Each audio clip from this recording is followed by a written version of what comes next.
there was a time where fear ruled my life, where every decision I made was based with fear.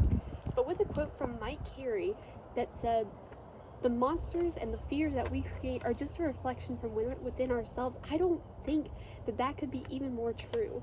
My name is Holly Morrison, and I can guarantee almost everyone watching this video that you have had a fear, and you may have or may not have faced it yet.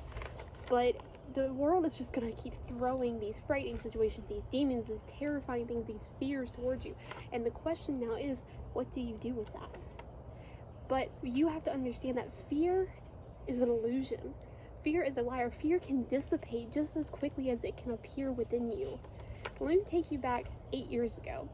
I was on a plane with my parents going on a cruise, and a terrifying thing happened to me where I had a double ear infection that we didn't know about. And with the altitude changes, it actually caused so much pressure within my ear that my left eardrum burst during this vacation that we couldn't get out of. So since then, fear ruled my life. I was terrified of going anywhere with altitude changes. I missed my friends' trips because I was so scared of flying.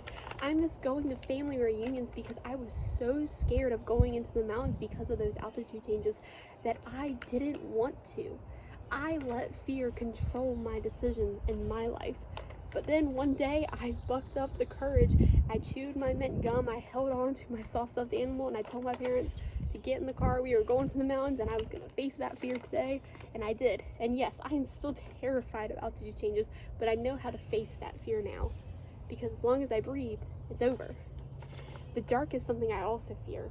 Ever since I was a little girl, the darkness was always so scary to me, and I didn't realize how to face it. Even today as a teenager, I slept with the nightlight on for years because I was so terrified of the dark. But I didn't realize that the demons who are lurking in the shadows, the monsters that hide in the darkness, they can be gone with a simple flip of a switch.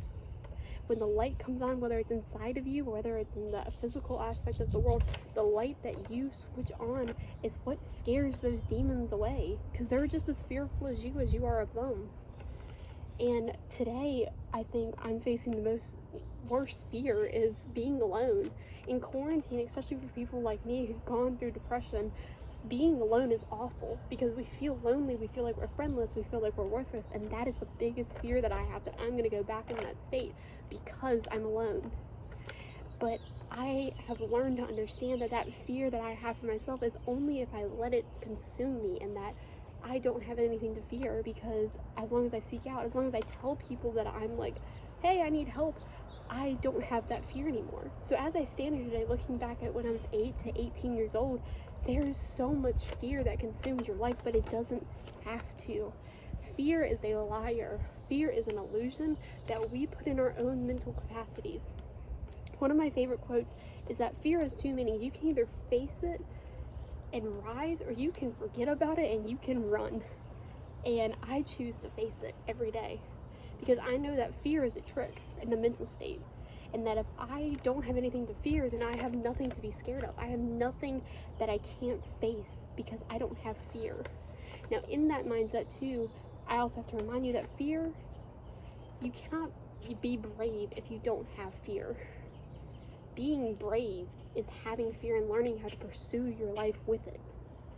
So as I leave here today, I want you to remember that fear is an illusion. Fear is a liar. It's what you believe. That's what makes fear itself.